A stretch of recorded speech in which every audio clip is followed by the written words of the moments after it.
ಇನ್ನು ಪೂಜಾ ದತ್ತಾ ಸಾವಿಗೆ ಸಂಬಂಧಪಟ್ಟ ಹಾಗೆ ಪೊಲೀಸರ ತನಿಖೆಯ ಸಂದರ್ಭದಲ್ಲಿ ಮತ್ತೊಂದು ಮಹತ್ವದ ವಿಚಾರ ಬಯಲಾಗಿದೆ. ಅದೇನು ಅಂದ್ರೆ, ಈ ಹಿಂದೆ ಪೂಜಾ ದತ್ತಾಗೆ ಮದುವೆಯಾಗಿತ್ತು. ಆದ್ರೆ 2023ರಲ್ಲಿ ಪೂಜಾ ದತ್ತಾ ಪತಿ ಅಕಾಲಿಕವಾಗಿ ಸಾವನ್ನಪ್ತಾರೆ. ಪತಿಯ ಸಾವಿನ ಬಳಿಕ ಆಕೆ ಖಿನ್ನತೆಗೆ ಒಳಗಾಗಿದ್ಲು ಅನ್ನುವಂಥ ಮಾಹಿತಿ ಇದೆ. ಇದೇ ವೇಳೆ ಬೆಂಗಳೂರಿಗೆ ಬರ್ತಾರೆ ಪೂಜಾ ದತ್ತಾ ಪತಿಯ ಸಾವಿನ ನಂತರದಲ್ಲಿ. ಆದ್ರೆ ಬೆಂಗಳೂರಿಗೆ ಬಂದ್ಮೇಲೂ ಕೂಡ ಯಾರ ಜೊತೆಗೂ ಆಕೆ ಬೆರೀತಿರ್ಲಿಲ್ಲ, ಮಾತನಾಡ್ತಾ ಇರಲಿಲ್ಲ. ಹಲವು ಬಾರಿ ಚಿಕಿತ್ಸೆಗೆ ಕುಟುಂಬಸ್ಥರು ಮುಂದಾಗಿದ್ರು, ಆಕೆಯ ಖಿನ್ನತೆಗೆ ಚಿಕಿತ್ಸೆಯನ್ನ ಕೊಡಿಸೋದಕ್ಕೆ ಮುಂದಾಗಿದ್ರು. ಆದ್ರೆ ಆಕೆ ಅದಕ್ಕೆ ರೆಡಿ ಇರಲಿಲ್ಲ. ಯಾರ ಜೊತೆಯೂ ಮಾತನಾಡದೆ ಒಂಟಿಯಾಗಿರ್ತಾ ಇದ್ಲು ಪೂಜಾ ದತ್ತಾ ಅನ್ನುವಂಥ ಮಾಹಿತಿ ಕುಟುಂಬಸ್ಥರು ನೀಡಿದ್ದಾರೆ. ಅಂದ್ರೆ ಪ್ರಕರಣಕ್ಕೆ ಸಂಬಂಧಪಟ್ಟ ಹಾಗೆ ಪೊಲೀಸರು ತನಿಖೆಯನ್ನ ಶುರು ಮಾಡಿದ್ದಾರೆ. ಆಕೆಯ ಕುಟುಂಬಸ್ಥರನ್ನ ಕಾಂಟ್ಯಾಕ್ಟ್ ಮಾಡುವಲ್ಲಿ ಸಕ್ಸಸ್ ಆಗಿದ್ದಾರೆ. ಆಕೆಯ ಕುಟುಂಬಸ್ಥರ ಬಳಿ ಪೂಜಾ ದತ್ತಾ ಬಗ್ಗೆ ವಿಚಾರಿಸಿದಂತಹ ಸಂದರ್ಭದಲ್ಲಿ ಅವರು ಕೊಟ್ಟಿರುವಂತಹ ಮಾಹಿತಿ ಇದು.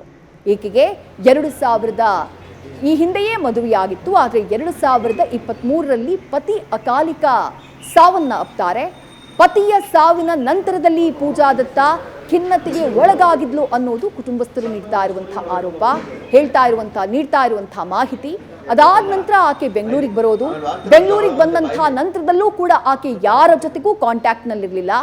ಕುಟುಂಬಸ್ಥರು ಪೊಲೀಸರಿಗೆ ಮಾಹಿತಿ ನೀಡಿರೋ ಪ್ರಕಾರ ಆಕೆಯ ಖಿನ್ನತೆಗೆ ನಾವು ಆಕೆಗೆ ಹಲವು ಬಾರಿ ಚಿಕಿತ್ಸೆ ಕೊಡಿಸುವುದಕ್ಕೆ ಮುಂದಾಗಿದ್ವಿ, ಆದರೆ ಆಕೆ ಎಲ್ಲರಿಂದ ದೂರ ಉಳಿದ್ಲು ಅನ್ನುವಂಥ ಮಾಹಿತಿಯನ್ನ ಕೊಟ್ಟಿದ್ದಾರೆ. ಹಾಗಾಗಿ ಈ ಡಿಪ್ರೆಷನ್, ಪತಿಯ ಸಾವಿನಿಂದ ಆದಂಥ ಆಘಾತ, ಇದೇ ಈಕೆಯ ದುರಂತ ಅಂತ್ಯಕ್ಕೇನಾದ್ರೂ ಕಾರಣ ಆಗ್ಬಿಡ್ತಾ ಅನ್ನುವಂಥ ಅನುಮಾನ ಕಾಡ್ತಾ ಇದೆ. ಮತ್ತಷ್ಟು ಡೀಟೇಲ್ಸ್ ನಮ್ಮ ಪ್ರತಿನಿಧಿ ಚಂದ್ರಶೇಖರ್ ನೀಡ್ತಾ ಹೋಗ್ತಾರೆ. ಚಂದ್ರಶೇಖರ್, ಪೂಜಾ ದತ್ತಾ ಮೃತದೇಹ ಮನೆಯಲ್ಲಿ ಪತ್ತೆಯಾಗಿರುವಂಥ ಆ ಸ್ಥಿತಿಗತಿಗಳೇ ಇಡೀ ಪ್ರಕರಣಕ್ಕೆ ಸಂಬಂಧಪಟ್ಟ ಹಾಗೆ ಹಲವು ಪ್ರಶ್ನೆಗಳನ್ನ ಹುಟ್ಟಿಸಿತ್ತು. ಈಗ ಪೊಲೀಸರು ಕುಟುಂಬಸ್ಥರನ್ನ ಮಾಹಿತಿ ಕಲೆ ಹಾಕಿದಾಗ ಲಭ್ಯವಾಗಿರುವಂತಹ ಮಾಹಿತಿ, ಆಕೆಗೆ ಈ ಹಿಂದೆ ಮದುವೆಯಾಗಿತ್ತು, ಪತಿ ತೀರ್ಕೊಂಡಿದ್ರು ಅಂತ ಹೇಳಿ ಬೇರೆ ಏನೆಲ್ಲ ಮಾಹಿತಿಗಳು ಲಭ್ಯವಾಗ್ತಾ ಇವೆ? ಯಾವ್ಯಾವ ಆಯಾಮದಲ್ಲಿ ಸದ್ಯ ತನಿಖೆ ಆಗ್ತಾ ಇದೆ?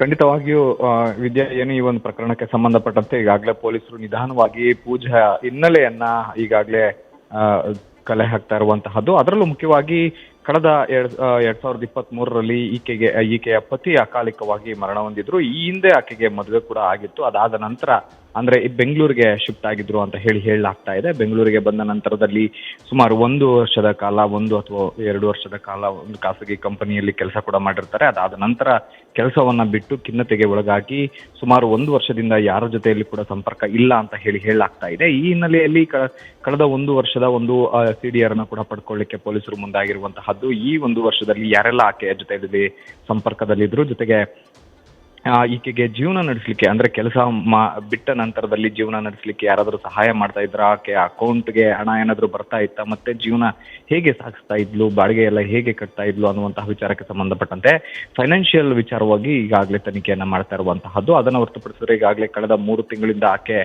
ಏನು ಸಿಮ್ ಕಾರ್ಡ್ ಕೂಡ ಎಕ್ಸ್ಪೈರ್ ಆಗಿತ್ತು ಅಂತ ಹೇಳಲಾಗ್ತಾ ಇದೆ.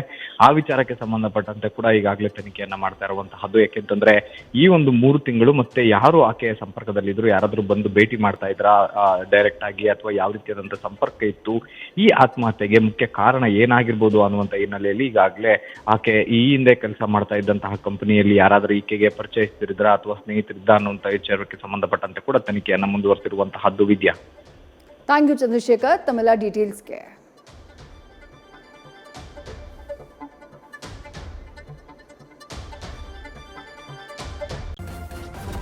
ನ್ಯೂಸ್ ಫಸ್ಟ್ ನಿರ್ಭೀತಿಯಿಂದ ನಿಮ್ಮ ಪರವಾಗಿ.